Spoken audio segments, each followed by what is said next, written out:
नमस्ते भाई। देखिए शाम के 6 बजे हैं और हमारा नया बैच स्टार्ट हो रहा है आज 1 फरवरी को। बहुत सारे नए स्टूडेंट हमारे साथ जुड़े हुए हैं, बहुत सारे स्टूडेंट्स वेट भी कर रहे हैं। ठीक है, देखिए ये एक जीरो टू हीरो बिल्कुल बेसिक वाला बैच है जिसमें हम बिल्कुल बेसिक से हायर लेवल तक सारी चीजों को 1 बाय 1 स्टेप बाय स्टेप हम लोग यहां पे डिस्कस करेंगे। सबसे पहले हम जिस टॉपिक से स्टार्ट कर रहे हैं वो टॉपिक है ज्योमेट्री, ज्यामिति। ज्यामिति एक बहुत बड़ा टॉपिक है, पेशेंस चाहिए, धैर्य चाहिए इस टॉपिक को पढ़ने के लिए। इस टॉपिक का एग्जाम में वेटेज बहुत ज्यादा है, मतलब इससे पेपर में काफी ज्यादा क्वेश्चंस पूछे जाते हैं। अगर आप एसएससी का कोई भी पेपर देखेंगे तो प्री में 3 से 4 सवाल ज्योमेट्री का रहता है। मेंस के पेपर में तो 12 से 13 क्वेश्चंस रहते हैं। सीडीएस के पेपर में 20-20 सवाल अकेले इस टॉपिक से पूछे जाते हैं। कुछ एग्जाम जैसे बैंकिंग के पेपर होते हैं या जिनमें केवल अर्थमेटिक आता है उनमें ज्योमेट्री नहीं आती, लेकिन जिन एग्जाम्स में ज्योमेट्री पूछी जाती है उसमें बहुत ही वास्ट लेवल पे पूछी जाती है। ठीक है, प्रणाम भाई। देखिए हम ये कोशिश कर रहे हैं कि कैरवेल ऐप पर हमारे जितने भी बैचेस चल रहे हैं उनमें अर्थमेटिक और एडवांस दोनों ही चीजें पैरेलल रूप से कराई जाएं। मतलब 1.5 घंटा हम अर्थमेटिक पढ़ें, 1.5 घंटा एडवांस पढ़ें, मतलब पर डे 3 आवर्स की क्लास हो। इससे क्या होगा कि आपका सिलेबस भी जल्दी कंप्लीट होगा। ठीक है सर, पतले हो गए, हो जाऊंगा पतला, चिंता मत करो। अभी 2.5 किलो कम किया है मैंने वजन, है ना। अभी बस 90 केजी से थोड़ा सा ही ज्यादा है। ठीक है ना। जिम जा रहा हूं मैं, 3-3 घंटे जिम में बहाता हूं, समझे या। ट्रिग्नोमेट्री स्टार्ट कर दो, करेंगे भाई, सब कुछ पढ़ेंगे। देखिए पूरा पढ़ेंगे, बेसिक से पढ़ेंगे, हर चैप्टर पढ़ेंगे, हर टाइप पढ़ेंगे, हर सवाल को डिस्कस करेंगे, चाहे वो प्री का हो चाहे वो मेंस का हो, सब कुछ पढ़ेंगे। आपको बस थोड़ा सा पेशेंस रखना है, थोड़ा सा भरोसा करना है, मेहनत आपको अपनी तरफ से पूरी करनी है। 100% मेरे ऊपर आश्रित मत हो जाइए। ठीक है भाई, प्रीवियस ईयर के क्वेश्चंस आपको साथ के साथ प्रैक्टिस करते रहने हैं। ठीक है, इस टॉपिक में मैं आपको टोटल 15 सीट अवेलेबल करवाऊंगा। जितने भी छोटे छोटे चैप्टर हैं सबको मैंने चंक में बांट दिया है। हर जो है चैप्टर की शीट आपको टाइमली अवेलेबल करा दी जाएगी। ठीक है, और मैंने आपको बता दिया कि हम कोशिश ये कर रहे हैं कि अर्थमेटिक और एडवांस दोनों की पैरेलल क्लास चले, मतलब पर डे 3 आवर, जिससे सिलेबस जो है टाइम में खत्म हो और प्रैक्टिस भी आपकी ज्यादा से ज्यादा हो। ठीक है, क्योंकि प्रैक्टिस करना ही सबसे ज्यादा जरूरी है। देखिए 2 चीजें होते हैं, किसने कितने डिटेल में कंसेप्ट पढ़े, बारीकी से उनको कौन कितना यूज करना जाता है। कैलकुलेशन, कंसेप्ट और प्रैक्टिस, इन तीनों में से अगर एक भी चीज की कमी है ना, बस आपकी गाड़ी जो है पटरी पे है ही नहीं, वो पटरी से नीचे खिसक चुकी है। तो कैलकुलेशन, कंसेप्ट और दबा के प्रैक्टिस प्रीवियस ईयर के सवालों की, ये तीनों चीजें साथ में करनी है। मेरा प्रयास ये रहता है कि मैं आपको अपनी क्लास में ही खुद इसी बोर्ड पर मैक्सिमम अपने हाथों से ही ज्यादा से ज्यादा सवाल प्रैक्टिस कराऊं। जैसे हम ये ज्योमेट्री टॉपिक ले रहे हैं, मैं इसमें आपको 600 प्लस क्वेश्चंस प्रैक्टिस कराऊंगा, 600 से ज्यादा सवाल, क्योंकि इस टॉपिक का वेटेज बहुत ज्यादा है। जिस टॉपिक का वेटेज ज्यादा रहेगा उससे नंबर ऑफ क्वेश्चंस हम ज्यादा प्रैक्टिस कराएंगे। अब जैसे पार्टनरशिप है, उससे भैया 1-2 सवाल आता है तो हम उससे 60-70 क्वेश्चंस प्रैक्टिस कराएंगे। हर चीज के वेटेज के हिसाब से आपको अपना एफर्ट भी ज्यादा लगाना है। गुड इवनिंग भाई, खुश हो तुम सब लोग, बजट से खुश हो। हाँ, ये जो क्लास है इस समय कैरवेल एप्लीकेशन पर भी लाइव चल रही है और ये हमारे गगन प्रताप मैथ्स यूट्यूब चैनल पर भी लाइव चल रही है।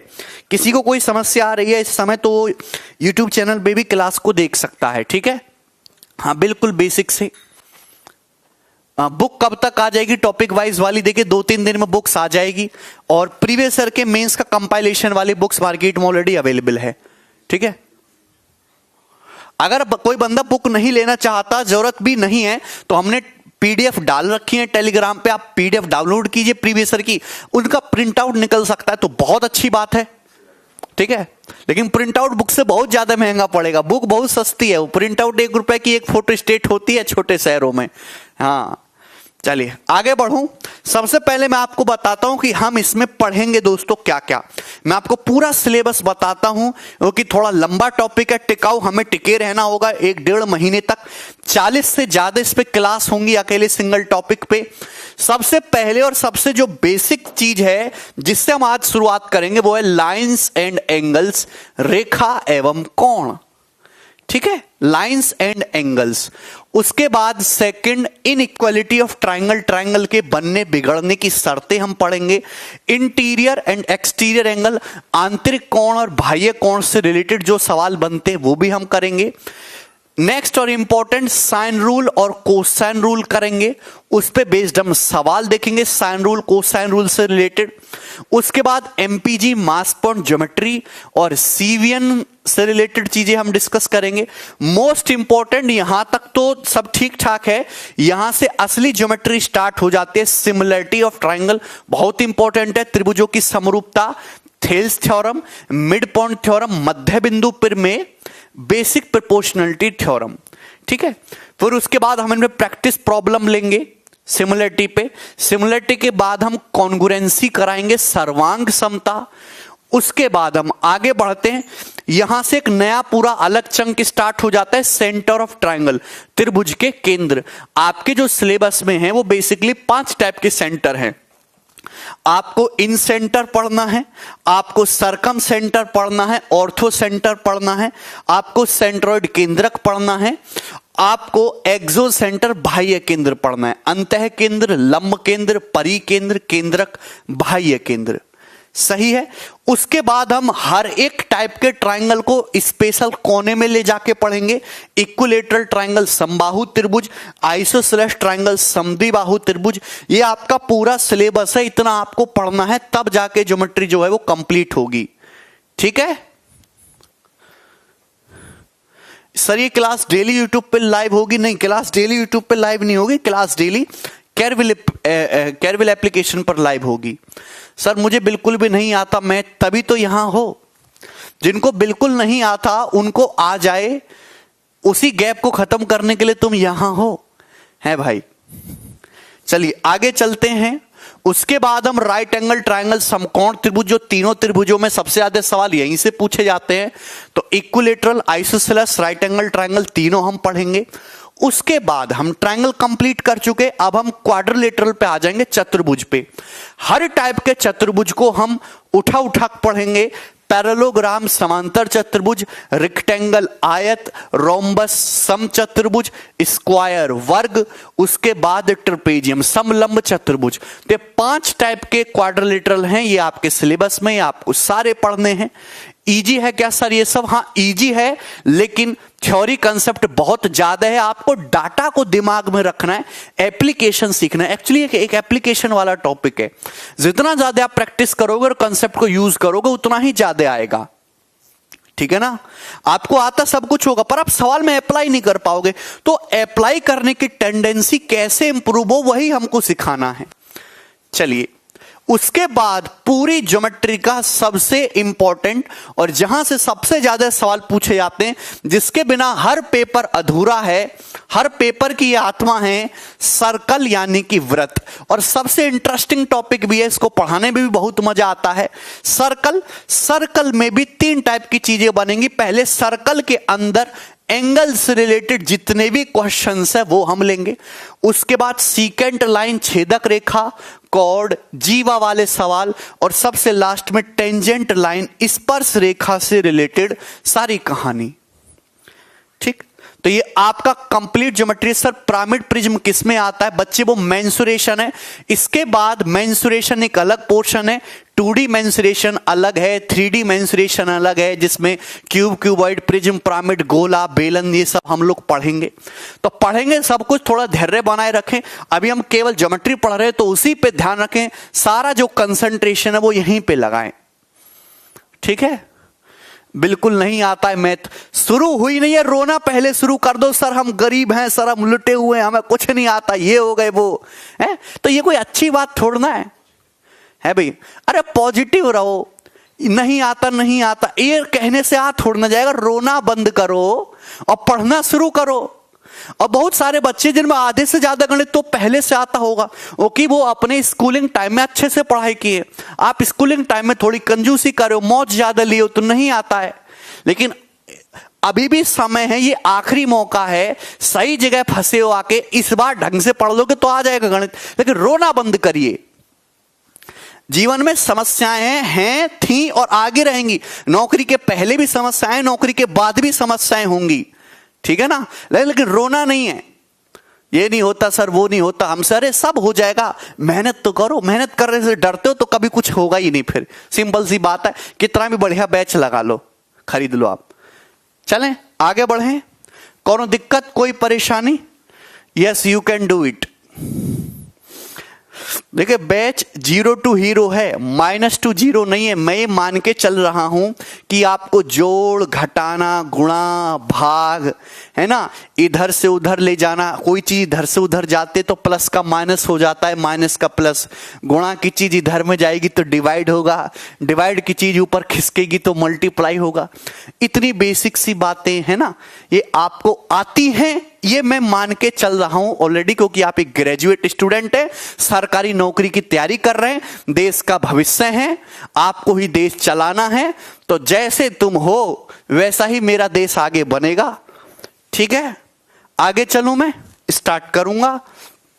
बहुत सिंपल सा, चलिए मैंने आप यहां पे वेटेज लिख दिया है कि number of question asked in exam. अगर आप सीजीएल प्री या सीएचएसएल की तैयारी कर रहे हैं तो 3 से 4 क्वेश्चन आपको सीजीएल प्री के पेपर में और सीएचएसएल के पेपर में ज्योमेट्री से अकेले 25 सवालों में से 3 से 4 सवाल देखने को मिलता है। सीपीओ के पेपर में भी 4 से 6 क्वेश्चन आता है। सीजीएल मेंस की परीक्षा में 11 से 15 क्वेश्चन आता है। और कभी कभी सीडीएस के पेपर में तो हालांकि ज्योमेट्री मेंसुरेशन वहां पे मिक्स करके देता है, टोटल 40 सवाल हो जाते हैं, 25-30 क्वेश्चन आते हैं। आप कहोगे सर रेलवे में कितना क्वेश्चन आता है स्टेट एग्जाम में? देखिए उनका कोई भरोसा नहीं है, 5-5, 6-6 साल में वो पेपर होता है। आज फॉर्म भरा जा रहा है, पेपर 2024 में होगा, तो उनमें वेटेज फिक्स नहीं होता, ठीक है। काफी ज्यादा गैप है। ये एक साल दर साल प्रोसेस है, हर साल पेपर होता है, निकलता है, तो ये एक फिक्स पैटर्न है यहां पे। लेकिन हर गवर्नमेंट एग्जाम में आपका एक 2 क्वेश्चन वेटेज के हिसाब से जरूर देखने को मिलता है। मोटिवेशन कर दो, ऐसा मोटिवेशन करूंगा बेटा मैं तुम्हें वेग बिंडरा दिख रहा हूं। अभी मोटिवेशन चाहिए तो वहां जाइए भैया, बड़े बड़े मोटिवेशनल स्पीकर हैं बाबा जी के पास चाहिए किसी, है ना। Motivation is a myth. Motivation आता है अंदर से, आग अंदर से लगती है, जोश जुनून। बाहर से मोटिवेशन लोगे तो थोड़ी देर में धुआं सा उठेगा, फिर फुस हो जाएगा। अंदर वाली आग जरूरी है, सीने में खोलनी चाहिए। चलिए सबसे पहले ज्योमेट्री से मैं स्टार्ट कर रहा हूं दोस्तों। पॉइंट बहुत ही बेसिक इंपॉर्टेंट फिगर है आपके सामने। पॉइंट क्या होता है मेरे प्यारे भाई? बिंदु। What is a point? Point क्या होता है? जल्दी से बताइए सभी लोग, What is a point? देखिए पॉइंट मतलब एक ऐसी आकृति जिसकी ना कोई लंबाई है, ना ही कोई चौड़ाई है, ना ही कोई मोटाई है। पॉइंट एक ऐसी फिगर जिसकी ना कोई लेंथ है, ना कोई ब्रेथ है, ना ही कोई उसकी डेप्थ है, तो वो पॉइंट होता है। जैसे आपके सामने ये प्लेन दिख रहा है दोस्तों, क्या है? ये एक प्लेन है, एक समतल है। तो इसमें ऐसे करके बहुत सारे छोटे छोटे पॉइंट्स होंगे। बात समझ में आई? क्लियर? पीडीएफ आपको मिलेगी क्लास खत्म होने के बाद, पीडीएफ आपको पहले ही अवेलेबल हो जाया करेगी, ठीक है ना। तो अगर मैं पॉइंट को मैथमेटिकल टेक्निकल लैंग्वेज में बात करूं तो पॉइंट एक ऐसा सर्कल है, एक ऐसा वृत्त है जिसकी कोई त्रिज्या नहीं होती, जिसकी कोई रेडियस नहीं होती। जैसे हम आपके सामने सर्कल बनाते हैं, इस सर्कल का ये सेंटर होता है और सेंटर से परिधि तक की दूरी होती है त्रिज्या। ये व्रत है, हर कोई बच्चा इस बात को जानता है। तो अगर मैं एक ऐसा सर्कल बनाऊं जिसकी अगर मैं इस सर्कल को छोटा करता जाऊं, छोटा करता जाऊं, छोटा करता जाऊं और एक ऐसी कंडीशन ले आऊं जहां पे ये रेडियस लगभग 0 हो जाए, रेडियस लगभग 0 हो जाए, तो वो एक बहुत ही छोटे साइज का सर्कल बचेगा और उसी को हम पॉइंट कहते हैं, बिंदु कहते हैं। समझ में आया? ध्यान से सुनना।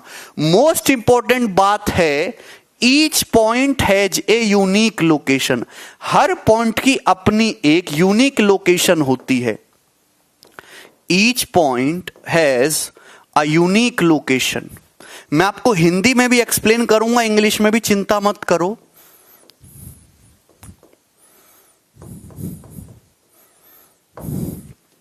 इसका क्या मतलब है? देखिए, हर पॉइंट की अपनी एक खास जगह होती है, वो उस जगह को घेर के बैठा है। जैसे आपके सामने मेरा बोर्ड देखिए, एक प्लेन है, एक समतल है, ठीक है ना।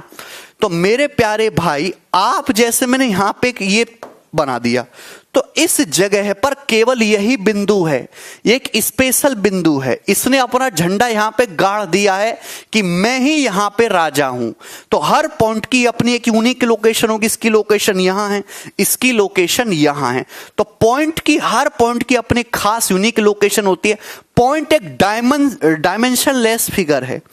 पॉइंट जो है एक डायमेंशनलेस फिगर है, ठीक है ना। अब आप कहोगे सर ये डायमेंशन क्या होता है? तो हिंदी में बोलते हैं विमाएं। लंबाई, चौड़ाई, मोटाई, ये क्या होते हैं? डायमेंशन होती हैं, विमाएं होती हैं, ठीक है ना।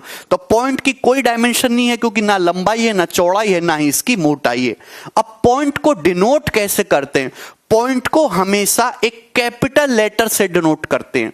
जैसे दोस्त, हमने यहां पे सामने, आपके सामने एक पॉइंट बनाया और मैं इसको नाम देना चाहता हूं, तो मैं इसको हमेशा एक कैपिटल लेटर से डिनोट करूंगा, वो भी इंग्लिश के, कैपिटल एस। तो मैंने इस पॉइंट को नाम दे दिया पॉइंट एस, ठीक है ना। आप कभी स्मॉल लेटर में मत लिखना, ना ही आपको किसी बुक्स में लिखा मिलेगा कि ये पॉइंट स्मॉल एस से, नहीं। पॉइंट को हमेशा कैपिटल लेटर, बड़े अक्षर से डिनोट किया जाता है।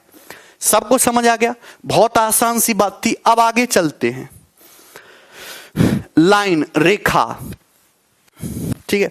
अभी मैं माहौल बना रहा हूं, धीरे धीरे जब जो है हथौड़ा भी लगेगा, चिंता मत करो। Yes, line. लाइन क्या होता है मेरे प्यारे भाई? Line is a set of point having only length in a fixed direction. रेखा एक निश्चित दिशा में बिंदुओं का एक सेट है। रितेश, क्या बताना है? फुल स्क्रीन प्रॉब्लम है सर? अरे बराबर में फुल स्क्रीन का साइन आता है, वहां से करिए।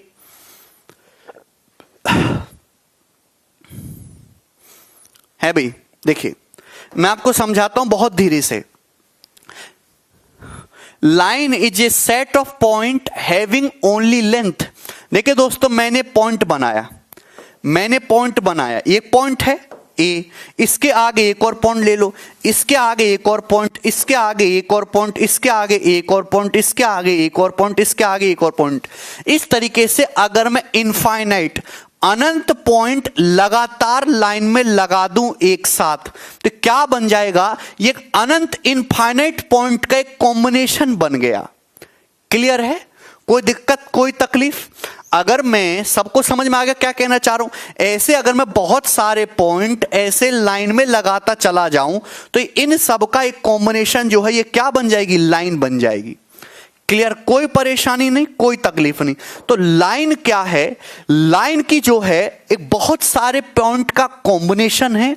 दूसरी बात, लाइन जो है एक वन डायमेंशन फिगर है। लाइन की केवल लेंथ होती है। लाइन की क्या होती है? केवल लेंथ होती है। ना तो इसकी चौड़ाई है, ना ही इसकी मोटाई है, इसकी केवल लंबाई ही लंबाई है। सही है? यानी कि लाइन जो होता है वो वन डायमेंशन फिगर है, कि लाइन की केवल लेंथ होती है, एक ही डायमेंशन है। तो line is A one dimension figure. Line is A one dimension figure, एक ही विमा है, इसकी केवल लेंथ है। ठीक है?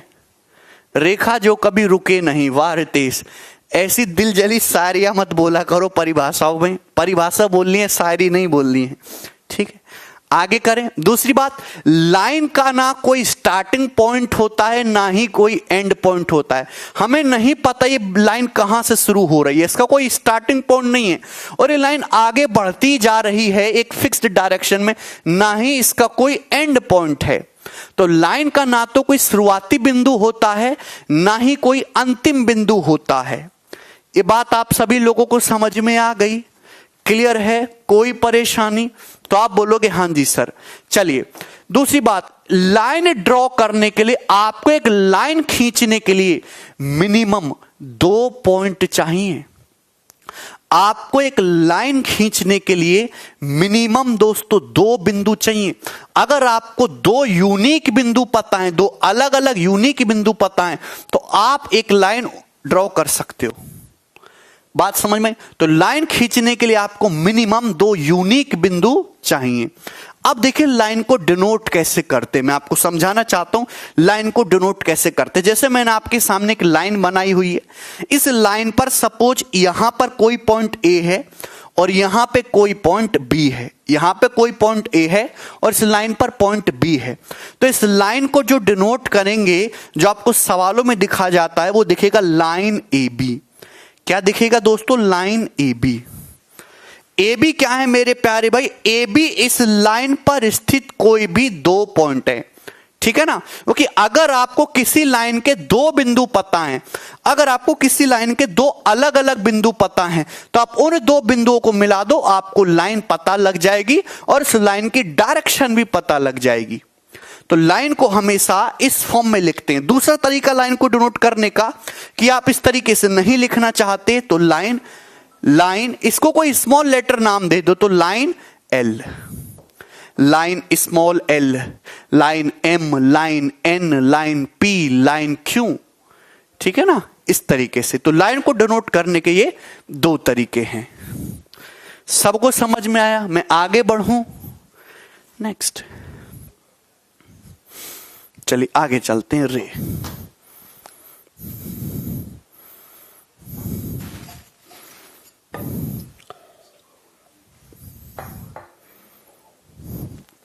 चलिए रे क्या है दोस्तों? किरण। रे को बहुत ढंग से पढ़ना है। रे क्या है मेरे प्यारे भाई? किरण। तो रे has a fixed starting point. ये एक पॉइंट है ए, ये एक पॉइंट है ए।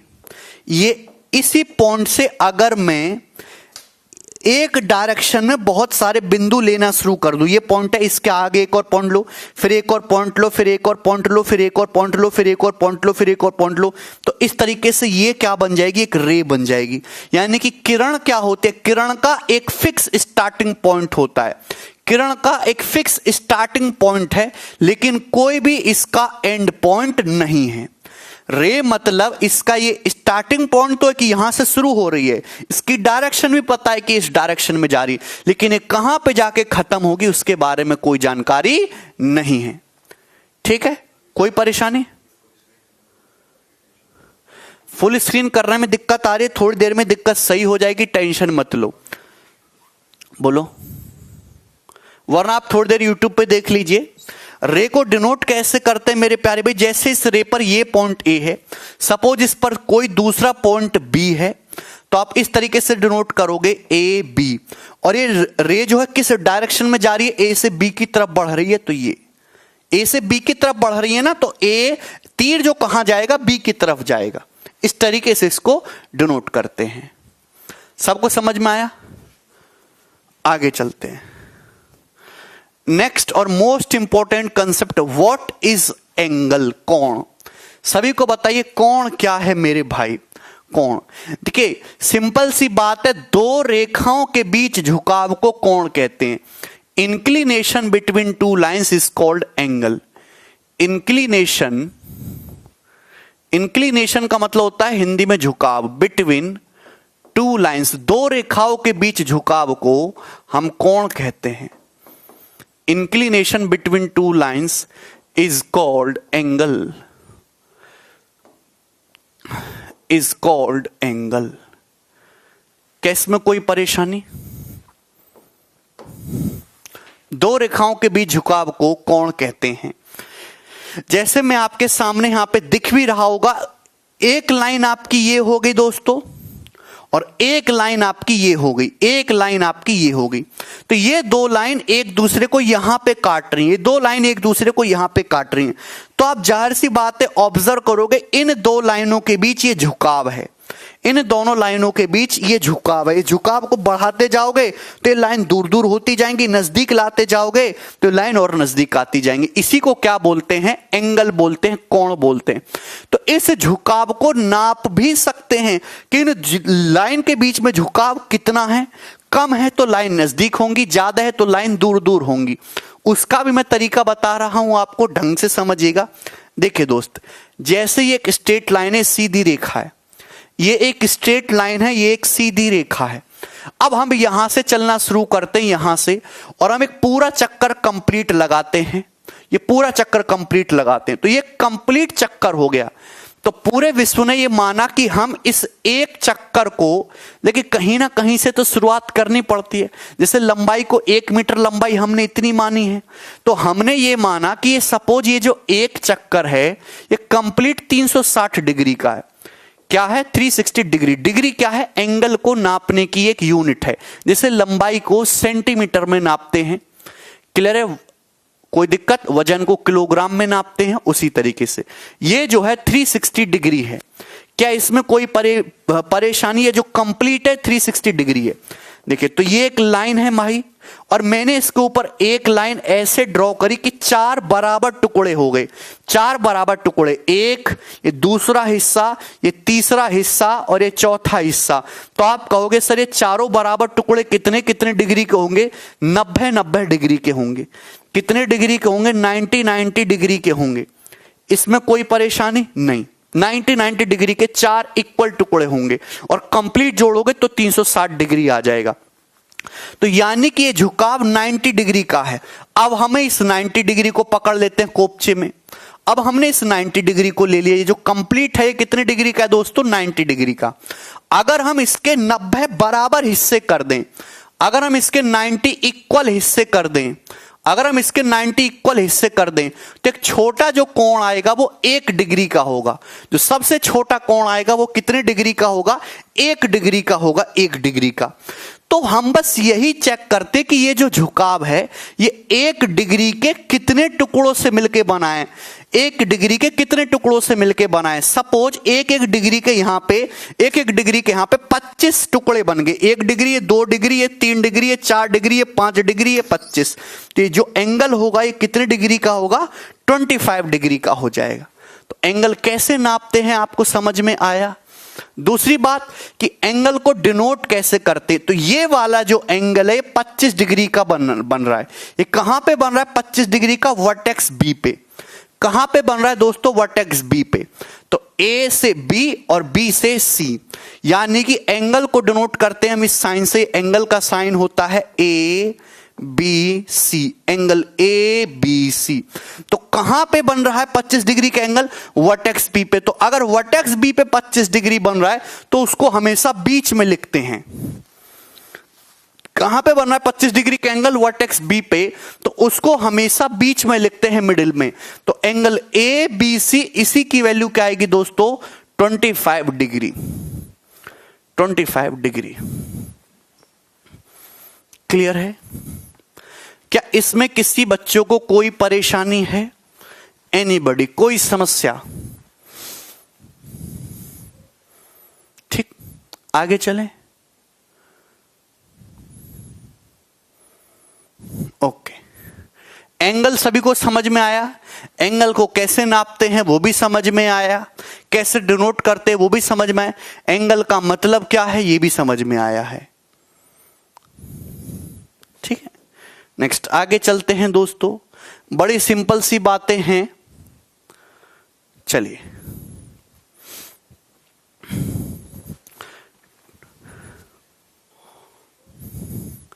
Can we write it is a CBA? एक बच्चा पूछ रहा है can we write it as CBA? बिल्कुल एक ही बात है। चाहे आप A से B ABC बोलो, चाहे आप CBA बोलो, एक ही बात है। एंगल CBA, एक ही बात है और दोनों का मतलब 25 डिग्री है। मतलब जिस वर्टेक्स पे एंगल बन रहा है, जिस बिंदु पे एंगल बन रहा है, वो हमेशा बीच पे आना चाहिए। एक ही बात है, कोई तकलीफ नहीं। वर्टेक्स का मतलब होता है शीर्ष, यहां पे एंगल बना है, वर्टेक्स का हिंदी में मतलब होता है शीर्ष। आगे चलें, क्या यहां तक किसी भी बच्चे को कोई तकलीफ है? कोनो परेशानी नहीं? चलिए अब मैं आपको नेक्स्ट कंसेप्ट लिखिए सब लोग, perpendicular line. Perpendicular line, perpendicular lines.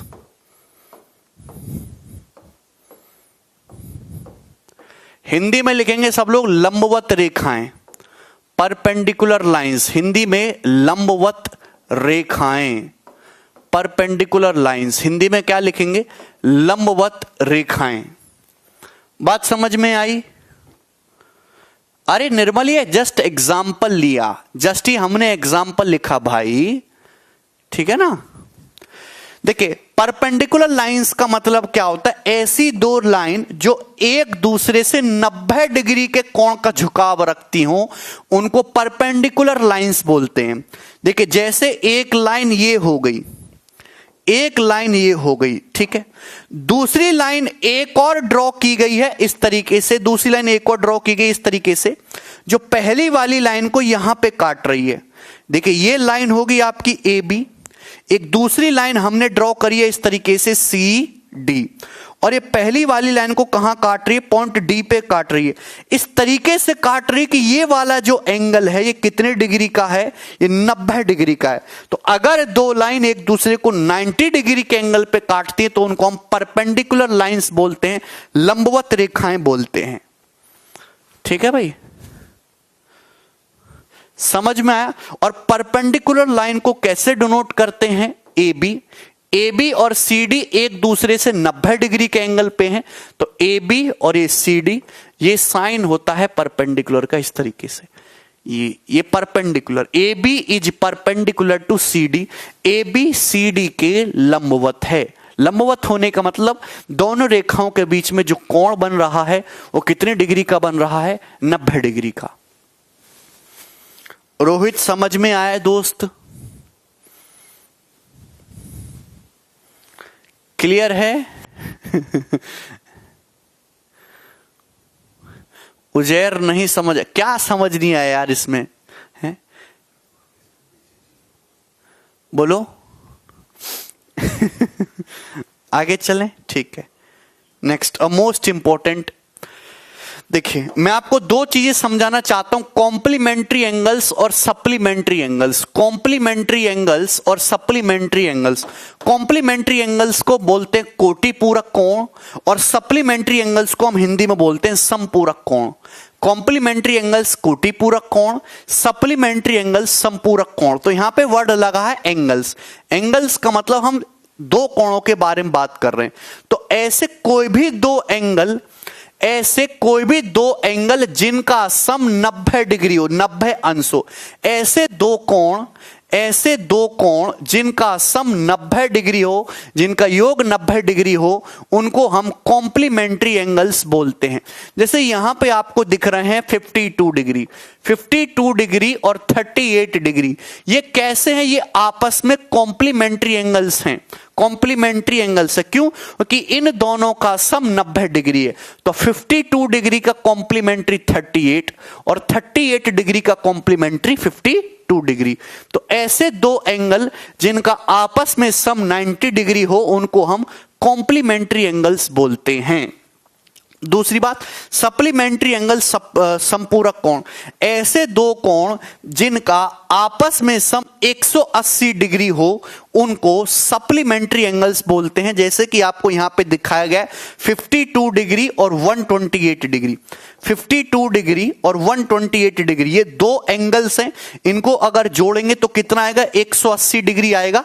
तो ये एक दूसरे के सप्लीमेंट्री है। 52 डिग्री का सप्लीमेंट्री 128 और 128 डिग्री का सप्लीमेंट्री 52 डिग्री। सबको समझ में आया? तो मैं आपसे एक सिंपल सी बातें पूछना चाहता हूं, जरा यहां ढंग से बताइएगा। मैं यहां पे लिख रहा हूं दोस्तों एंगल, मैं यहां पे लिख रहा हूं एंगल, और यहां मैं लिख रहा हूं कॉम्प्लीमेंट्री एंगल। यहां हम लिख रहे हैं कॉम्प्लीमेंट्री एंगल, कॉम्प्लीमेंट्री, और यहां हम लिख रहे हैं सप्लीमेंट्री एंगल।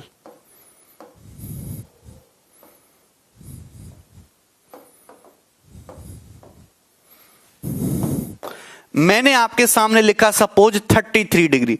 33 डिग्री का कॉम्प्लीमेंट्री क्या होता है? हाँ, दो ही एंगल, ऐसे दो एंगल जिनका आपस में सब कॉम्प्लीमेंट्री 90 डिग्री हो, उनको कॉम्प्लीमेंट्री एंगल बोलते हैं।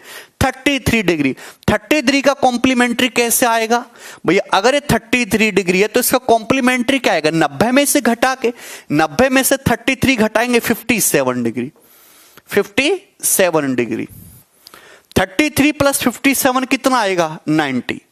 बात समझ में आई? कोई परेशानी और कोई तकलीफ है इसमें? 33 डिग्री का सप्लीमेंट्री कैसे आएगा? ऐसे दो एंगल जिनका आपस में सम 180 डिग्री हो जाए। 33 डिग्री का सप्लीमेंट्री कैसे आएगा? 180 में से घटा दीजिए तो कितना आ जाएगा? 147। 147 डिग्री, 147 और 33 कितना आ जाएगा दोस्तों? 180 डिग्री। सबको समझ में आया? कोई परेशानी, कोनो तकलीफ? ठीक है, आगे चलें। Very good. मैं आपके सामने एक नंबर लिखता हूं, सपोज 64 डिग्री। 64 डिग्री का कॉम्प्लीमेंट्री क्या होगा? जल्दी से बताइए। 64 डिग्री का कॉम्प्लीमेंट्री, तो ऐसे दो एंगल जिनका आपस में सम 90 डिग्री हो। 64 डिग्री का कॉम्प्लीमेंट्री क्या आएगा? 90 में से 64 घटाइएगा तो 26 degree. 26 degree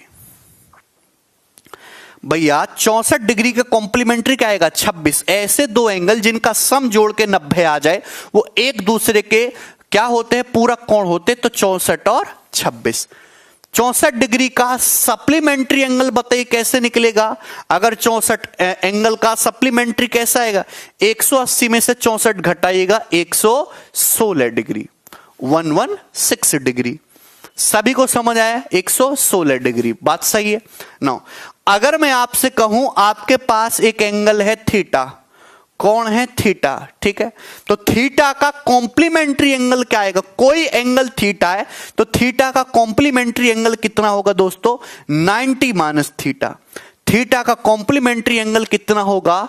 90 minus theta. 90 minus theta. Theta का कॉम्प्लीमेंट्री 90 माइनस थीटा, क्योंकि थीटा और 90 माइनस थीटा को ऐड करेंगे कितना हो जाएगा? 90 डिग्री हो जाएगा। थीटा का सप्लीमेंट्री एंगल क्या होगा? तो आप कहोगे सर ऐसे एंगल जिनका सम 180 हो, अगर थीटा है तो थीटा का सप्लीमेंट्री क्या होगा? 180 डिग्री माइनस थीटा। थीटा का कॉम्प्लीमेंट्री 90 माइनस थीटा, थीटा का सप्लीमेंट्री 90 माइनस 180 माइनस थीटा। ठीक है, कोनो परेशानी? अब एक बात बताओ, किसी एंगल थीटा का कॉम्प्लीमेंट्री 90 माइनस थीटा है और सप्लीमेंट्री 180 माइनस थीटा है, यानी कि सप्लीमेंट्री एंगल जो है वो कॉम्प्लीमेंट्री एंगल से कितना बड़ा है? 90 डिग्री बड़ा है, 90 डिग्री बड़ा है। कितना बड़ा है? 90 डिग्री बड़ा है। किसी भी एंगल का सप्लीमेंट्री एंगल उसके कॉम्प्लीमेंट्री एंगल से 90 डिग्री ग्रेटर होता है। किसी भी एंगल का सप्लीमेंट्री एंगल उसके कॉम्प्लीमेंट्री एंगल से 90 डिग्री ग्रेटर होता है। ये एंगल 64 है, 64 का कॉम्प्लीमेंट्री कितना है? 26 डिग्री। सप्लीमेंट्री 116, तो 26 डिग्री से 116 कितना बड़ा है? 90 डिग्री बड़ा है। तो सप्लीमेंट्री एंगल हमेशा कॉम्प्लीमेंट्री एंगल से कितना ग्रेटर रहेगा? 90 डिग्री। क्या इसमें कोई परेशानी नहीं? अगर कोई परेशानी नहीं है तो मैं आपको इसी पे बेस 4-5 सवाल कराऊंगा जो सारे पेपर के पूछे हुए हैं। जल्दी बताइए। हिंदी में नाम बताया तो है पूरक और संपूरक। करो जल्दी से। जैसे जैसे सवाल बोले, इतनी ही डेफिनेशन, जैसे जैसे सवाल बोले वैसे वैसे क्वेश्चन में करते जाओ। ठीक है, जैसे जैसे क्वेश्चन बोले वैसे वैसे आपको लिखते जाना है। ठीक है ना?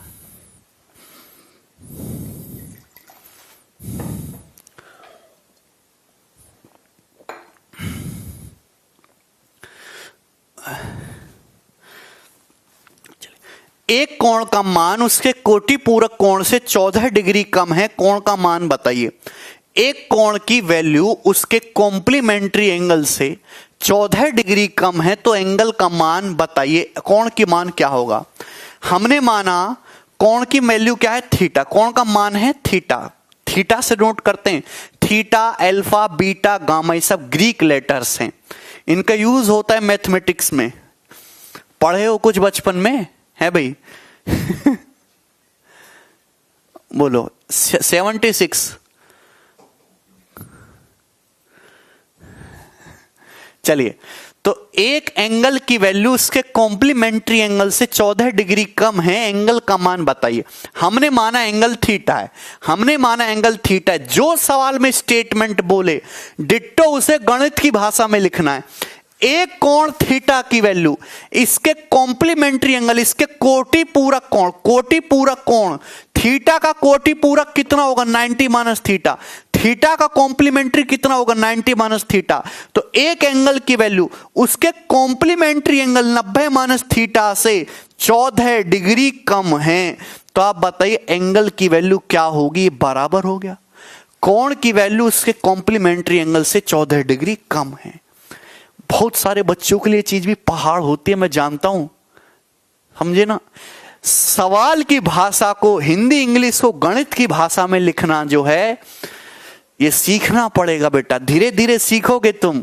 ये थीटा इधर आएगा, ये 2 थीटा हो जाएगा, 90 माइनस 14 कितना होता है 76, तो थीटा कितना आ जाएगा प्यारे भाई 38, ये 2 से भाग हो जाएगा ना 38 डिग्री। तो एंगल थीटा 38 डिग्री है, और यही आपसे पूछा गया था क्वेश्चन में। सबको समझ में आया। नेक्स्ट आगे चलते हैं, ये हमें बताइए सवाल नंबर 2 फटाफट। The measure of the supplementary of an angle is 10 degree more than 4 times of original angle, find the complementary angle of that particular angle. किसी कोण का संपूरक कोण उस कोण के 4 गुने से 10 डिग्री अधिक है, ठीक है ना। किसी कोण का संपूरक कोण उस कोण के 4 गुने से 10 डिग्री अधिक है, तो मूल कोण का कोटि पूरक कोण ज्ञात करो। देखिए मेरे प्यारे भाई, हमने किसी कोण, पता नहीं कौन सा कोण, हमने इसी किसी कोण को मान लिया कि थीटा, क्या है थीटा। तो किसी कोण थीटा का सप्लीमेंट्री एंगल यानी कि 180 माइनस थीटा, 180 माइनस थीटा का मान उस कोण थीटा के 4 गुने से 10 डिग्री ज्यादा है। देखो लिखा ना, सवाल की भाषा को गणित की भाषा में लिखा ना। क्या तुम ये लिख पाओगे? इतना एहसान कर पाओगे तुम?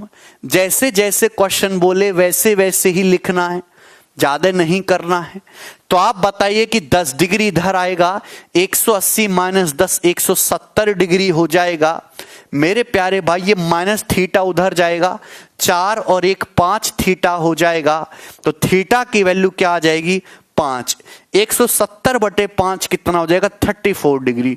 तो एंगल थीटा की वैल्यू आ गई 34 डिग्री।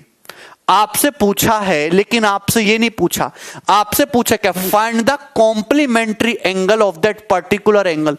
इस एंगल थीटा का कॉम्प्लीमेंट्री एंगल पूछा है, थीटा नहीं पूछी। थीटा पूछता तो 34 हो जाता। जो बच्चे 34 उत्तर बता रहे वो गलत है। आपसे पूछा ये है कि उस पर्टिकुलर एंगल थीटा का कॉम्प्लीमेंट्री क्या होगा। तो थीटा का कॉम्प्लीमेंट्री क्या होगा, 34 डिग्री का कॉम्प्लीमेंट्री क्या होगा 90 माइनस 34 यानी कि 56 डिग्री। तो इस सवाल का जो उत्तर है वो 56 डिग्री है, सी वाला उत्तर।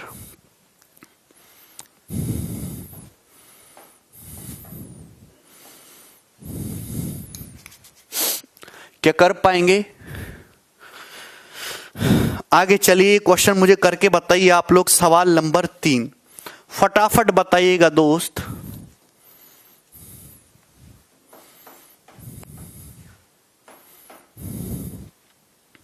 तो कितना बेहतरीन सवाल है।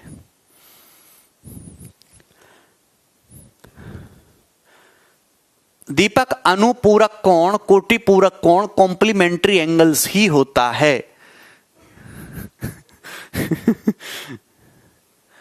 बेटा पढ़ने में ध्यान नहीं है तुम्हारा, मस्ती करने में ध्यान है। पढ़ लो चुपचाप, वरना बीजेपी में भर्ती करवा दूंगा सबको। सवाल number 3, the supplementary angle of angle k is 12x + 4 degree and the complementary angle of angle k measures 6x degree. What is k? What is k? Daya कह रहे हैं, एक बार रिपीट कर दीजिए। दया, तुमको भी रिपीट करने की जरूरत पड़ेगी। दया, ऐसे आसान सवालों में तो मुझ पर दया करो है भैया। जैसे जैसे सिलेबस आगे पढ़ेगा और हम नुकीली पहाड़ियों की चोटियों पे चढ़ेंगे तब तो कुछ समझ भी आता है। ये बहुत आसान, बहुत बेसिक लो क्वालिटी चीजें हैं, इनमें क्या रिपीट करना और क्या डाउट आना है। बजट आता, देखिए हम गणित के जो हैं फील्ड से जुड़े हुए हैं, हमारे लिए बजट ज्यादा समझ में आता नहीं है, पर जो भी मोटा मोटा समझ आया बजट अच्छा है। ठीक है,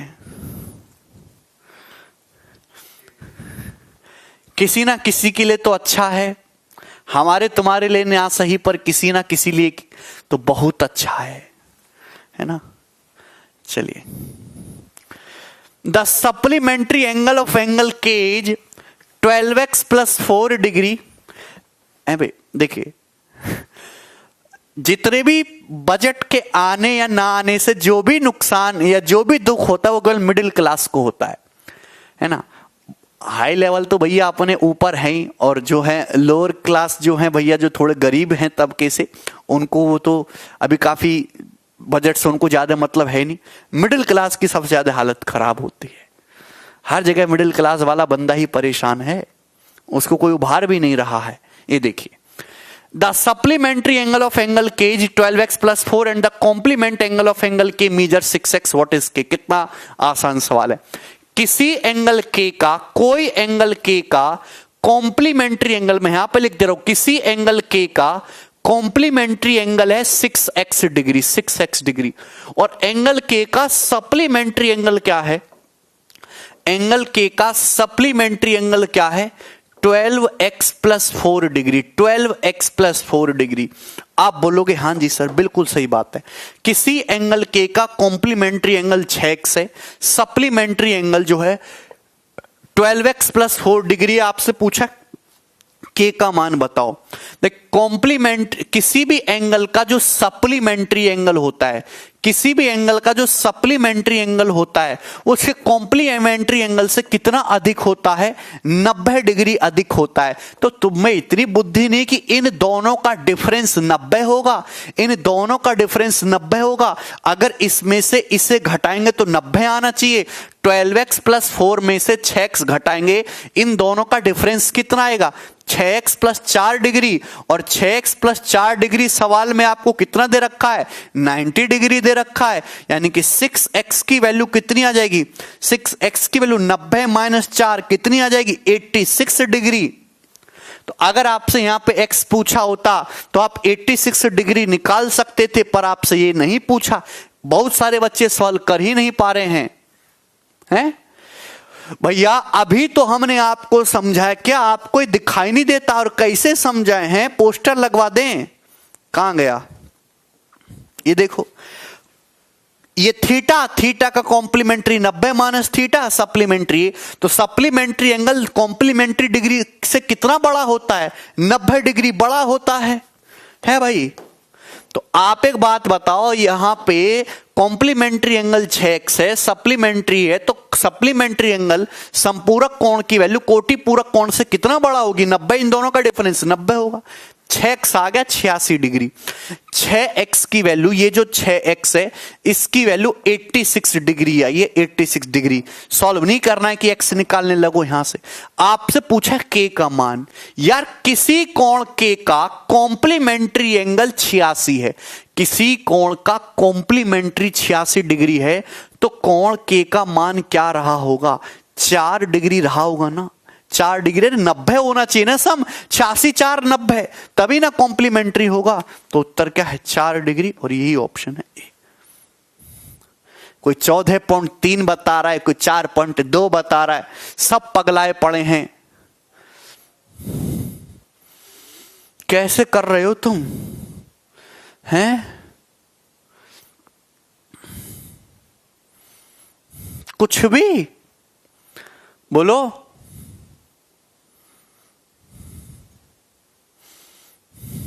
आगे चलें। अच्छा राकेश, अच्छा 4 इधर जाएगा ना, 90 - 4 86 होता है बच्चे। आगे चलता हूं नेक्स्ट सवाल की तरफ। सवाल नंबर 4, ये हमें बताइए जल्दी से। इस क्वेश्चन को सॉल्व करने के लिए मैं पूरे आपको 5 मिनट दूंगा, है ना। अगर 5 मिनट में भी ये सवाल नहीं किया तो अगले मिनट मैं कर दूंगा। और रास्ता क्या है मेरे पास?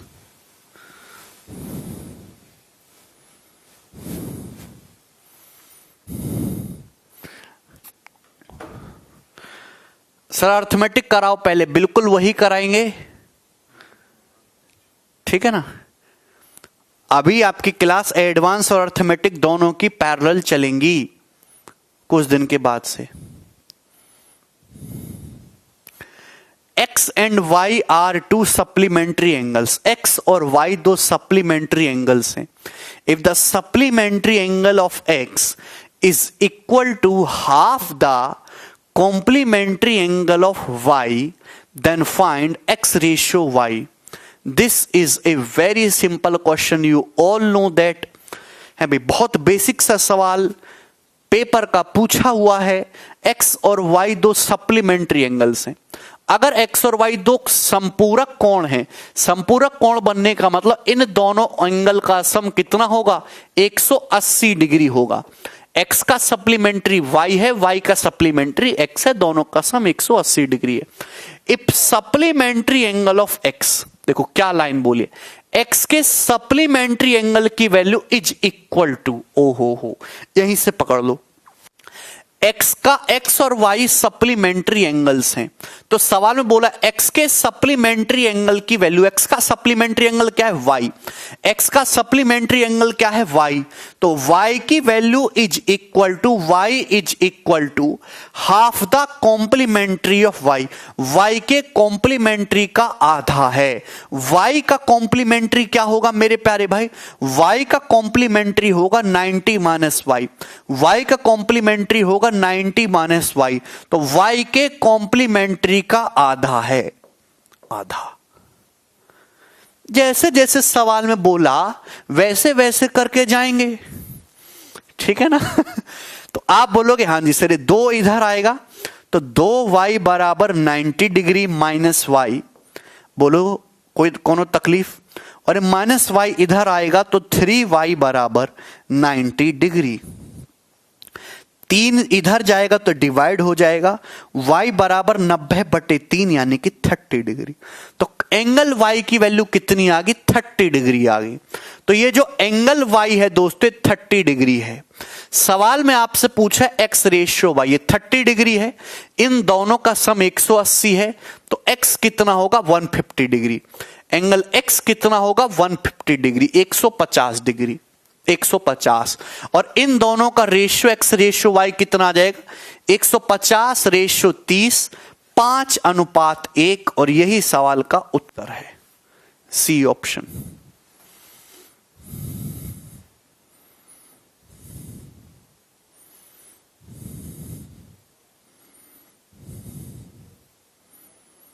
बोलो।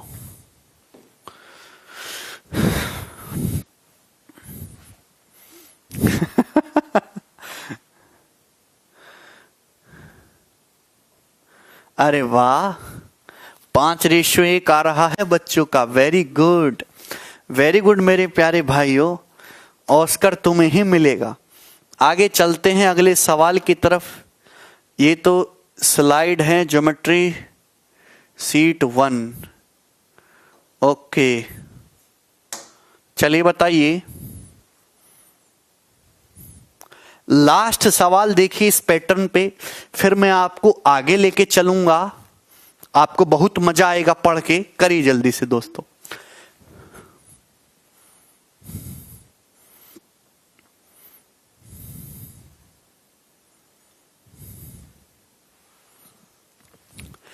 The measure of supplement of angle A is 40 degree larger than देखो कितना बेहतरीन सवाल है। The measure of supplement of angle A is 40 degree larger than twice the measure of complement of angle ए।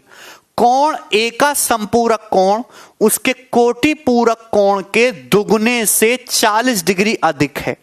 जैसे सवाल बोले वैसे लिख दो। कोण ए का कम संपूरक कोण, कोण ए का संपूरक कोण क्या होगा 180 डिग्री माइनस ए।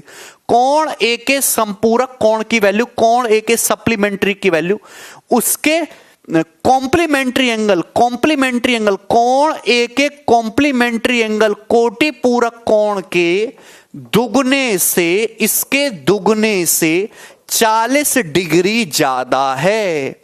आप बोलोगे हां जी सर कितनी आसान बात है। तो क्या आप यहां से नहीं निकाल सकते ए की वैल्यू? हम तो निकाल लेंगे भाई।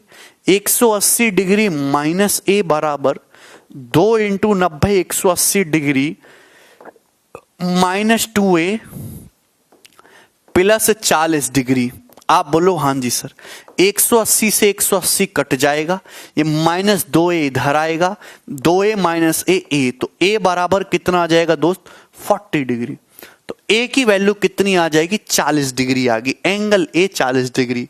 सवाल में पूछा है what is the sum in degree of the measure of the supplement and complement of angle A. Angle A के सप्लीमेंट और कॉम्प्लीमेंट का सम बताइए। एंगल ए के कोटि पूरक और समपूरक का सम बताइए। एंगल ए 40 है, इसका कॉम्प्लीमेंट कितना होगा 50। इसका सप्लीमेंट कितना होगा 140 140। भैया कॉम्प्लीमेंट सप्लीमेंट सबको निकालना आता है और इनका सम पूछा है तो क्या आ जाएगा उत्तर 190 डिग्री और ये आंसर है।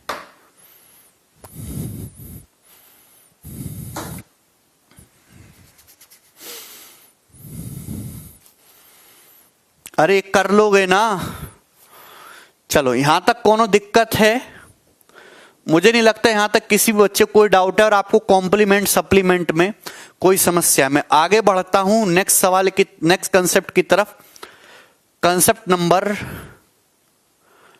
जो भी है, सब लोग अपनी कॉपी में हेडिंग डाल लीजिए टाइप्स ऑफ एंगल्स। सब लोग अपनी कॉपी में हेडिंग डाल लीजिए टाइप्स ऑफ एंगल्स, त्रिभुजों के प्रकार। सब लोग हेडिंग डाल लेंगे अपनी कॉपी में टाइप्स ऑफ एंगल्स, त्रिभुजों के प्रकार हैं। हाँ सॉरी, कोण के प्रकार, एक ही बात है। टाइप्स ऑफ एंगल्स, कोण के प्रकार। लक्ष्मी कह रहे फिर से, अरे इसमें फिर से मत कहो। देखो तुम्हें पता है, पुराने वाले बच्चों को पता होगा, मैंने युगांडा से 4-5 आदमी मंगा रखे हैं, बॉडी बिल्डर जैसे, जो बच्चे पढ़ते नहीं हैं और मुझे परेशान करते हैं बार बार। ठीक है, उनको वो आदमी टॉर्चर करते हैं। एक अलग से मैंने बेहतरीन यहां पे रूम बनवाया हुआ है। चले, सबसे पहला आपको समझना होगा एक्यूट एंगल। सबसे पहले एक्यूट एंगल देखिए, ऐसे एंगल जो 0 डिग्री से बड़े होते हैं पर 90 डिग्री से छोटे होते हैं, हम उनको एक्यूट एंगल बोलते हैं। ऐसे कोण जो 0 डिग्री से बड़े हों पर 90 डिग्री से छोटे हों, उनको एक्यूट एंगल या न्यून कोण बोलते हैं। जैसे कि 70 डिग्री। 70 डिग्री क्या है? 90 डिग्री से छोटा एंगल है। तो कैसा कोण है दोस्तों? एक एक्यूट एंगल है, एक न्यून कोण है। जो 0 डिग्री से बड़े हों पर 90 डिग्री से छोटे हों, क्या होते हैं वो? न्यून कोण होते हैं। दूसरा राइट एंगल। राइट एंगल का मतलब ऐसा एंगल जिसकी एग्जैक्ट वैल्यू 90 डिग्री हो। देखिए मेरे प्यारे भाई, ये एक लाइन होगी AO और ये दूसरी लाइन हो गई OB, और ये इस तरीके से काट रही है कि इन दोनों लाइनों के बीच में 90 डिग्री का एंगल बन रहा है। तो हम इसी को राइट एंगल या हिंदी में बोल देते हैं समकोण। तो समकोण का मतलब एग्जैक्टली 90 डिग्री एंगल। समकोण का मतलब एग्जैक्टली 90 डिग्री एंगल। आगे चलें, ठीक, कोनो परेशानी? नेक्स्ट चले, तीसरी बात, ऑब्टूस एंगल। ऑब्टूस एंगल या हिंदी में अधिक कोण, ऑब्टूस एंगल या अधिक कोण। देखिए ऐसा एंगल जो 90 डिग्री से बड़ा हो पर 180 डिग्री से छोटा हो। ऐसे कोण जो 90 डिग्री से बड़े होते हैं बट 180 डिग्री से छोटे होते हैं, हम उन एंगल्स को ऑब्टूस एंगल या हिंदी में अधिक कोण कहते हैं। ऐसे एंगल जो 90 डिग्री से बड़े हो जाएंगे बट 180 डिग्री से छोटे रहेंगे, हम उनको अधिक कोण कहते हैं। जैसे कि हम आपके सामने कहें 127 डिग्री का एंगल है। कैसा एंगल है दोस्तों? ऑब्टूस एंगल है, क्योंकि 90 डिग्री से बड़ा होगा, 180 डिग्री से छोटा रहेगा। और ये बनते कैसे? इस तरीके से, 90 से बड़े तो झुकाव 90 से थोड़ा बड़ा चला जाएगा बट 180 से छोटा रहेगा। दूसरी बात, आगे बढ़ जाते, स्ट्रेट एंगल और लाइन एंगल। हिंदी में इसको सीधा कोण भी कह देते हैं या रेखा कोण, सीधा कोण। ध्यान से सुनिएगा, हमने आपको बताया कि अगर ये कोई लाइन है, आप ऐसे पूरा कंप्लीट चक्कर मारिए तो कंप्लीट चक्कर 360 डिग्री का होगा। लेकिन कोई बंदा ऐसा है जो पूरा चक्कर मारने को तैयार ही नहीं है, आधा ही चक्कर मारता है, यहां गया और यहीं पे आ गया, यानी कि ये जो है यहां से चला और इतना एंगल घूमा तो कितना हो जाएगा? 180 डिग्री का एंगल होगा दोस्तों, 180 डिग्री एंगल। तो ये जो एंगल बन रहा है यहां पे कितने डिग्री का है? 180 डिग्री का है।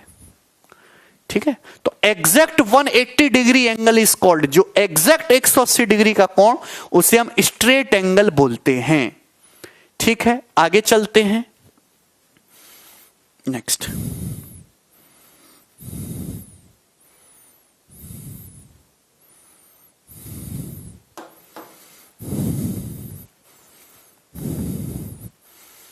आगे चलें। रिफ्लेक्स एंगल, रिफ्लेक्स एंगल या फिर वृत्त कोण। रिफ्लेक्स एंगल हिंदी में कहते हैं इसको वृत्त कोण। रिफ्लेक्स एंगल हिंदी में क्या बोलेंगे दोस्त? हम लोग इसे वृत्त कोण। जैसे दोस्त मैंने आपके सामने मेरे प्यारे भाई ये एंगल बना रखा है, तो ऐसे एंगल जो 180 डिग्री से ऑब्टूस से बड़े हो जाते हैं लेकिन 360 डिग्री से छोटे रहते हैं। 180 डिग्री से बड़े हैं लेकिन 360 डिग्री से छोटे हैं, वो सभी एंगल्स रिफ्लेक्स एंगल कहलाते हैं। 180 डिग्री से 360 डिग्री के बीच में। जैसे हम आपके सामने कहें 225 डिग्री का एंगल कैसा है दोस्तों? ये एक रिफ्लेक्स एंगल है। कैसे? आप यहां से चलना शुरू किए, 180 डिग्री घूमे, अभी और घूमना है 45 और घूमो तो 45, आप यहां पे जाके रुकोगे। तो ये जो एंगल बना है, ये जो एंगल बना है कितने डिग्री का है मेरे प्यारे भाई? तो आप कहोगे सर ये एंगल जो है 225 डिग्री का है। सही है? अरे बोल दो ना।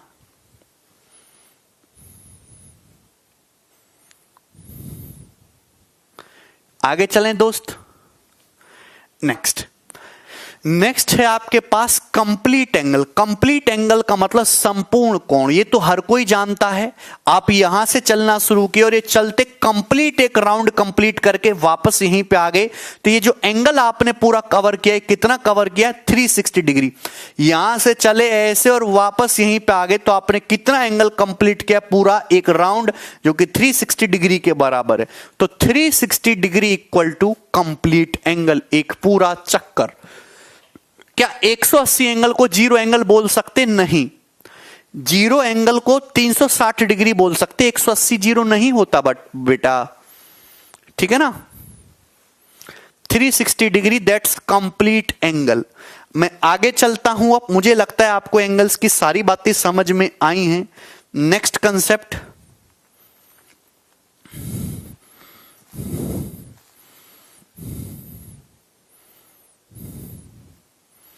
ओके।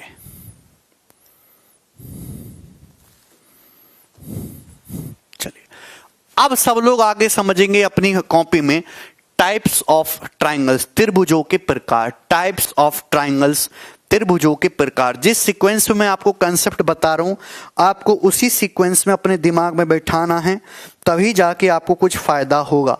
टाइप्स ऑफ एंगल्स, त्रिभुजों के प्रकार। सही है? एंगल समझ में आ गया। नेक्स्ट, सबसे पहले हम ट्रायंगल्स को दो बेसिस पे डिवाइड कर सकते हैं। एक तो हम साइड के बेसिस पे डिवाइड कर सकते हैं, दूसरा हम एंगल्स के बेसिस पे ट्रायंगल्स को डिवाइड कर सकते हैं। आप बोलोगे हाँ जी सर। पहले मैं साइड के बेसिस पे बताता हूं। सबसे पहला होता है साइड के हिसाब से ट्रायंगल को किस तरीके से डिवाइड कर सकते हैं। समबाहु त्रिभुज, इक्विलेटरल ट्रायंगल। समबाहु त्रिभुज हिंदी में बोलते हैं समबाहु त्रिभुज या इक्विलेटरल ट्रायंगल। तो एक ऐसा त्रिभुज, एक ऐसा ट्रायंगल जिसकी तीनों भुजाएं बराबर हों, एक ऐसा ट्रायंगल जिसकी तीनों भुजाएं बराबर हों, उसको हम क्या बोलते हैं? इक्विलेटरल ट्रायंगल या फिर समबाहु त्रिभुज कहते हैं। जैसे आपके सामने ट्रायंगल दिया हुआ, इसकी तीनों साइड बराबर है। बराबर बताने के लिए ये जो है ना दो डॉट, दो जो है ऐसे लाइन खींच देते हैं। इसका मतलब क्या होता है? बराबर। बराबर लेंथ दर्शाने के लिए उसके ऊपर ऐसे इक्वल का साइन बना देते हैं। तो ये आपके सामने एक समबाहु त्रिभुज है, इसकी ये भुजा ए है, तो ये भुजा भी ए होगी और ये भुजा भी ए होगी। आप बोलोगे हाँ जी सर। देखिए आपने सभी लोगों ने पढ़ा है, अभिषेक कह रहे हैं सर बेसिक से पढ़ना है, करवाइए प्लीज। ओहो अभिषेक, देखिए इससे नीचे मैं नहीं जा सकता, मुझे माफ करिए, यही बेसिक है, इससे नीचे कुछ नहीं होता है। आपको मैं बताऊंगा भी नहीं, ना तुम्हें पढ़ना है। मुझे समझ नहीं आ रहा तो कि तुम क्या कहना चाह रहे हो। इससे नीचे कहां चले जाएं तुम बताओ मुझे। ये जो है देखिए, एक मैं क्या बोलूं, अरे अभी कौन सी बेहतरीन तगड़ी सी फिल्म आई थी वो क्रिस्टोफर नोलन की है भाई, क्रिस्टोफर नोलन है, हाँ टेनेट। देखिए एक तुमने वो फिल्म देखी है KRK की देशद्रोही फिल्म देखी है तुमने? KRK की देशद्रोही फिल्म से टेनेट की जो क्रिस्टोफर नोलन की फिल्म है वहां तक तुमको जाना है, ठीक है ना? तो आप बताओ, मैं तुम्हें KRK की फिल्म दिखा रहा हूं अभी और तुम्हें जो है उससे भी नीचे गुजरना है, तो भैया उससे कोई फ्लॉप फिल्म तो बनी ही नहीं है, वहां कहां लेके जाएं बताओ? है भाई, वो KRK की फिल्म सबसे ज्यादा फ्लॉप है, तो हम उससे नीचे जा ही नहीं सकते। अब जो है टेनेट तक पहुंचना है हमें, तो उसके लिए सबसे फ्लॉप से सबसे हिट तक का सफर हम तो कवर करेंगे। इससे नीचे कुछ नहीं हो सकता भाई। जोड़ घटाना गुणा भाग सिखाने नहीं है हम लोग यहाँ पे, ठीक है ना, गणित सिखाने के लिए हैं। मैं तुम्हें एक बहुत अच्छी सलाह देता हूं, जिसको ये चीजें नहीं समझ आती हैं, उनके घर में एक छोटा बालक होगा, छोटा 10-12 साल का, तो बाजार जाना, 2 चॉकलेट लाना, एक टॉफी का डिब्बा लाना और बिस्किट लाना और 2 फूल माला लाना, ठीक है ना, और बच्चे के पास बैठना, उसको गिफ्ट करना, उसके चरणों में बैठना, उससे बोलना कि बेटा तेरी उम्र में मैंने बहुत बड़े पाप करे हैं, तू मुझे पढ़ा दे। तो वो जो अपनी छोटी छोटी सी रंग बिरंगी सी किताब निकालेगा अपने बस्ते में से चटकनी खोल के, तो तुम उसकी किताबों से पढ़ना, उससे समझना, उस बच्चे से उसका सम्मान करना, आदर करना। तो 10-12 साल के बच्चे से जब तुम सीख लोगे, है ना, कैसे जोड़ घटाना गुणा भाग ट्रायंगल लाइंस रेखाएं, तो तुम्हें अच्छा महसूस होगा, है ना। चलिए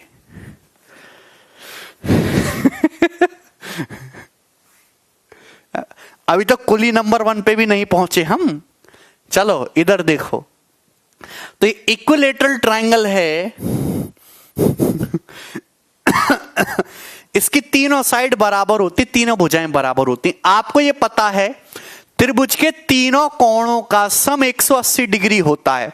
त्रिभुज की तीनों भुजाओं का सम 180 डिग्री होता है, सॉरी तीनों एंगल का सम, त्रिभुज के तीनों एंगल का सम, तीनों कोणों का सम 180 डिग्री होता है। आप बताइए, चूंकि ये समबाहु त्रिभुज है, समबाहु त्रिभुज एक सिमेट्रिक फॉर्म है। सिमेट्रिक का मतलब इसमें सब कुछ बराबर है, तीनों भुजाएं बराबर हैं, तो प्यारे भाई इसके तीनों कोण भी बराबर होंगे, इसके तीनों कोण भी बराबर होंगे। होता त्रिभुज के तीनों कोणों का सम 180 डिग्री है, और जब ये तीनों कोण बराबर होंगे तो कितने कितने डिग्री के होते हैं दोस्तों? 60-60 डिग्री के होते हैं, 60-60 डिग्री के होते हैं, ठीक है ना। आगे चलें, नेक्स्ट दूसरा हम आगे चलते हैं, आइसोसेलेस ट्रायंगल, समद्विबाहु त्रिभुज। समद्विबाहु त्रिभुज तो एक ऐसा त्रिभुज जिसकी केवल दो साइड बराबर हैं। एक ऐसा त्रिभुज जिसकी केवल दो साइड बराबर है, तीसरी साइड की लंबाई कुछ और होगी। जैसे आपके सामने मैंने त्रिभुज बना, ये साइड ए है दोस्तों, ये साइड भी ए है, दो साइड बराबर हैं, बट ये थर्ड साइड की वैल्यू कुछ और है, केवल दो साइड की लेंथ आपस में इक्वल है। क्लियर, कोई परेशानी? तो इसको हम बोलते हैं आइसोसेलेस ट्रायंगल, समद्विबाहु त्रिभुज। आइसोसेलेस ट्रायंगल में खास बात है कि बराबर भुजाओं के सामने के कोण भी बराबर होते हैं। बात में आगे जाके प्रूफ भी कर दूंगा, सिद्ध भी कर दूंगा, लेकिन आपको दिख भी रहा होगा कि भैया ये बराबर केवल तभी हो सकते हैं भुजाएं जब ये बराबर झुकाव पे बनाई जाएं। अगर ये साइड ए है तो इसके सामने का एंगल, अगर ये थीटा है, ये साइड ए है तो इसके सामने का ये वाला एंगल भी थीटा होगा। मतलब आइसोसेलेस ट्रायंगल में, समद्विबाहु त्रिभुज में दो साइड बराबर होंगी और दो एंगल बराबर होंगे। ठीक है, कोनो तकलीफ, कोई समस्या, कोनो परेशानी? चलिए नेक्स्ट है आपका स्केलन ट्रायंगल, हिंदी में बोलते हैं विषमबाहु त्रिभुज। एक ऐसा त्रिभुज जिसकी कोई भी साइड बराबर नहीं होती, हर साइड की लंबाई अलग अलग होती है। एक ऐसा त्रिभुज जिसकी तीनों साइड की लेंथ अलग अलग होती है, कोई भी साइड बराबर नहीं होती। जैसे ये साइड ए है, ये बी है और ये साइड सी है, तो स्केलन ट्रायंगल में तीनों भुजाओं की लंबाई अलग अलग होगी। क्या इसमें कोई परेशानी है? तो आप बोलोगे नहीं सर। अब ध्यान से देखिए, त्रिभुज के तीन कोण हैं, ये कोण ए हो गया, ये कोण बी हो गया। अच्छा एक बात और, वर्टेक्स ए ये हो गया ए और ये बी, ये सी। जनरली ज्योमेट्री की भाषा में क्या होता है, ये वर्टेक्स ए है, इसको बोलते हैं शीर्ष। त्रिभुज के तीन शीर्ष होते हैं, है ना, तीन शीर्ष होते हैं। तो ये जो वर्टेक्स ए है, ये जो वर्टेक्स ए है, इसके सामने की साइड स्मॉल है, बी के सामने की साइड स्मॉल बी, सी के सामने की साइड स्मॉल सी। तो आप बताइए यहां पे तीन एंगल बनेंगे, ये एंगल ए बन रहा है, ये एंगल बी और ये एंगल सी। तो त्रिभुज की तीनों, स्केलन ट्रायंगल में तीनों भुजाएं बराबर हैं, तो तीनों कोण भी अलग अलग होंगे। मतलब एंगल ए, एंगल बी और एंगल सी, तीनों की लंबाई अलग अलग होती है, इनमें से कोई इक्वल नहीं होगा। बात समझ में आई? तीनों भुजाएं भी अलग अलग, तीनों कोण भी अलग अलग। ठीक है, समझ में आया? आगे चलें नेक्स्ट। दूसरा हम देखेंगे एंगल्स के बेसिस पे। दूसरा हम देखेंगे एंगल्स के बेसिस पे, साइड के बेसिस पे डिवाइड किया, अब एंगल्स के बेसिस पे। सबसे पहला एक्यूट एंगल ट्रायंगल, हिंदी में न्यून कोण त्रिभुज। हिंदी में न्यून कोण त्रिभुज एक ऐसा त्रिभुज जिसके तीनों एंगल की वैल्यू 90 डिग्री से कम होती है। एक ऐसा ट्रायंगल जिसके तीनों कोण 90 डिग्री से छोटे होते हैं, उसको न्यून कोण त्रिभुज या एक्यूट एंगल ट्रायंगल कहते हैं।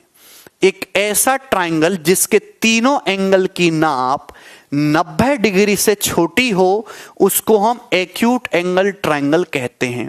जैसे मैंने आपके सामने एक एंगल लिखा 53 डिग्री, 61 डिग्री और 5 6 5 11 और ये तुम्हारा 66। ठीक है, ए तो एक ट्रायंगल के तीन एंगल 53 डिग्री, 61 डिग्री और 66 डिग्री है, तो सम से 180 डिग्री फिक्स होगा। पर तीनों ही एंगल में, भी एग्जांपल ले रहा हूं, पर तीनों ही एंगल 90 डिग्री से छोटे हैं। अगर तीनों ही एंगल 90 डिग्री से छोटे हैं तो इसका मतलब एक ऐसा त्रिभुज है, एक्यूट एंगल ट्रायंगल है। बात समझ आई? कोई परेशानी, कोई समस्या नहीं? नेक्स्ट, दूसरा राइट एंगल ट्रायंगल, समकोण त्रिभुज, राइट एंगल ट्रायंगल। तो एक ऐसा त्रिभुज दोस्त, एक ऐसा त्रिभुज मेरे प्यारे भाई जिसमें एक एंगल एग्जैक्ट 90 डिग्री हो, एक एंगल एग्जैक्ट 90 डिग्री हो, हम उसको राइट एंगल ट्रायंगल, उसको समकोण त्रिभुज कहते हैं, उसको समकोण त्रिभुज कहते हैं, जिसमें एक एंगल एग्जैक्ट 90 डिग्री हो। देखिए दोस्त, अगर एक एंगल 90 डिग्री होगा तो मेरे प्यारे भाई, जैसे मैं आपके सामने ये बनाता हूं ए बी सी, तो इसमें एक एंगल सी जो है ये 90 डिग्री है। अगर एक एंगल 90 डिग्री है तो बाकी दोनों एंगल का सम क्या होगा? त्रिभुज के तीनों एंगल का सम 180 होना चाहिए। अगर ये एंगल 90 डिग्री है तो बाकी जो दो एक्यूट एंगल हैं उनका sum angle A plus angle B, ये भी कितना होगा? 90 डिग्री होगा, 90 डिग्री होगा। मतलब मैं ये कहना चाहता हूं कि अगर ये कोण थीटा है तो ये कोण 90 माइनस थीटा होगा, और ये दोनों एंगल एक्यूट होंगे, ये दोनों ही एंगल एक्यूट होंगे, दोनों ही एंगल 90 डिग्री से छोटे होंगे। देखिए, त्रिभुज के तीनों कोणों का सम कभी भी 180 डिग्री से ज्यादा नहीं हो सकता, एग्जैक्ट 180 डिग्री होता है। अगर ये कोण 90 डिग्री है तो बाकी दोनों कोणों का सम 90 डिग्री होना चाहिए। तो अगर एक थीटा है, दूसरा 90 माइनस थीटा होगा। अगर ये 30 है तो 60 होगा, ये 45 है, ये 45 होगा, है भाई, ये 35 डिग्री है, 55 डिग्री होगा, लेकिन दोनों ही हमेशा 90 डिग्री से छोटे रहेंगे, दोनों एक्यूट एंगल होंगे।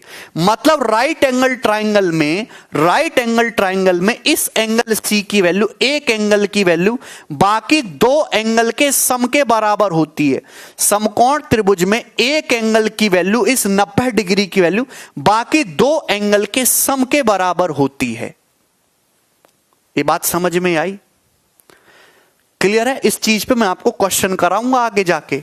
दूसरी बात, एक बात आपको समझनी होगी, यहां पे अगर आप देखो राइट एंगल ट्रायंगल बनाने वाली साइड कौन सी है, आप ये देखो, ये 90 डिग्री एंगल बन रहा है। 90 डिग्री कौन कौन सी साइड बना रही है? ये साइड AC और ये साइड BC। तो आप कह सकते हैं यहां पे AC और BC एक दूसरे के परपेंडिकुलर है, यानी कि लंबवत हैं। यहां पे AC और BC एक दूसरे के परपेंडिकुलर हैं, यानी कि लंबवत हैं। तो इनको राइट एंगल ट्रायंगल की लेग्स कहते हैं। क्या बोलते हैं दोस्तों? इनको लेग्स। राइट एंगल ट्रायंगल में जो दो साइड 90 डिग्री का एंगल बनाती हैं उनको समकोण त्रिभुज की लेग्स बोलते हैं। सबको समझ में आया? कोई तकलीफ, कोई समस्या? कोई समस्या है क्या तुम्हें?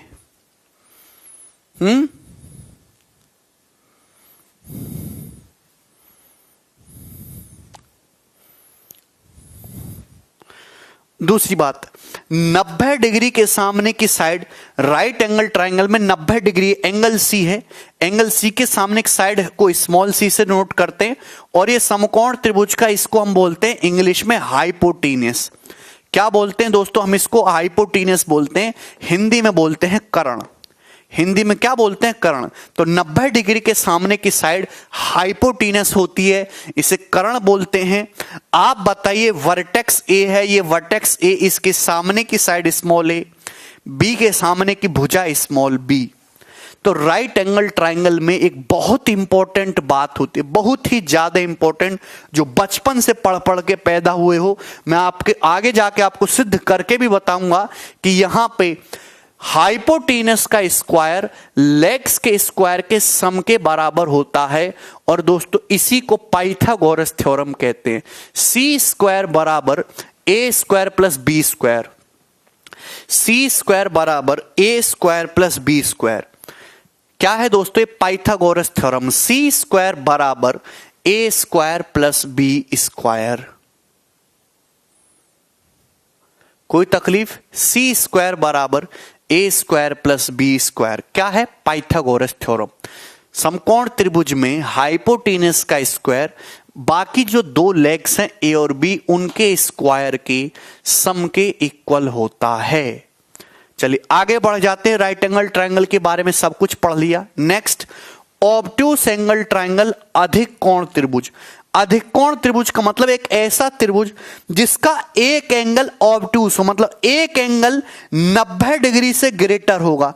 एक एंगल ये ऐसा है जो 90 डिग्री से ग्रेटर है बट 180 डिग्री से छोटा है, एक एंगल ऑब्टूस होता है।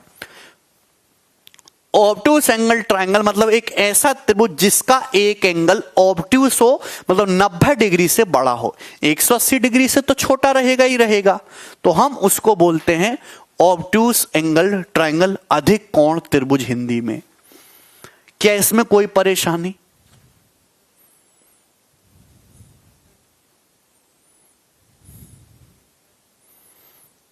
ठीक है,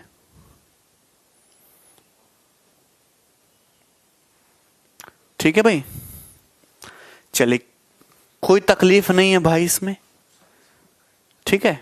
चलिए तो आज मैं आपके लिए इतना ही छोड़ रहा हूं, मुझे तो लगता है आप ये चीज भी बर्दाश्त नहीं कर पा रहे हैं, ठीक है। कल जो है हम इन पर बेस्ड क्वेश्चंस करेंगे, इन छोटी छोटी बातों पे। देखिए पेपर में ऐसा नहीं कि हमेशा सवाल ही आते हैं, कभी कभी पेपर में डेफिनेशन से रिलेटेड भी क्वेश्चंस आते हैं, परिभाषा भी आती है पेपर में, है ना, और उस परिभाषा पे कैसे कैसे सवाल बनते हैं वो हम कल बताएंगे। आज इतना ही छोड़ते हैं, आप रिलैक्स करिए, आराम से कल देखेंगे फिर से। चलिए ठीक है, मैं लाइन एंड एंगल की कंप्लीट पीडीएफ कैरविल ऐप पर अपलोड करवा दूंगा, वो आपको टेलीग्राम पर भी मिल जाएगी वो पीडीएफ, इस वीडियो के डिस्क्रिप्शन में लिंक है, ठीक है। चलिए।